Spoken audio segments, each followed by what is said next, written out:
বিজয় হত্যাকাণ্ডের পরে প্রথম যে 6 জন চাকরি হারিয়েছিল তাদের মধ্যে আমি একজন।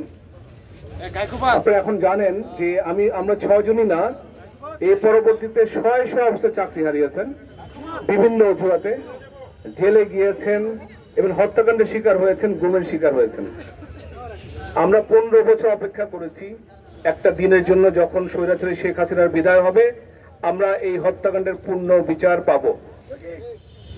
সেই দিনটা এসেছে, কিন্তু আমরা কি দেখলাম? এই সরকারও এটা দিয়ে টালবাহানা শুরু করেছে। গতকাল তারা বলেছে এই হত্যাকাণ্ডের কোনো কমিশন হবে না, আজকে সকালে আবার বলেছে, আমি মনে করি আমাদের প্রেসারের জন্য, যে একটা কমিশন হবে।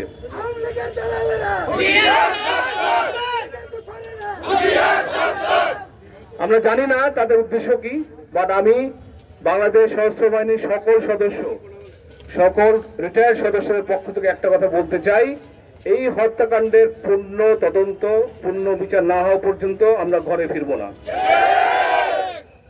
আর এই বিজয় হত্যাকাণ্ডের পরে বিভিন্নভাবে বিজয়ের যারা সদস্য নিগৃহীত হয়েছেন বিনা বিচারে, বিভিন্নভাবে যারা জেলে আছেন, চাকরিচ্যুত হয়েছেন, নিরীহ সেই বিজয় সদস্যদের বিচারও করতে হবে।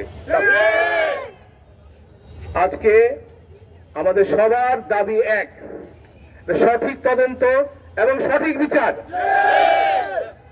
এবং আমরা এটা শেষ না হওয়া পর্যন্ত আমরা ঘরে ফিরবো না। এবং আমি সরকারকে বলতে চাই, এই ব্যাপারে কোনো টালবাহানা আর চলবে না। আমাদের সবার নাগরিক অধিকার চাই, সুষ্ঠুভাবে বাঁচতে চাই, বন্দীদের মুক্তি চাই। অনেক ধন্যবাদ।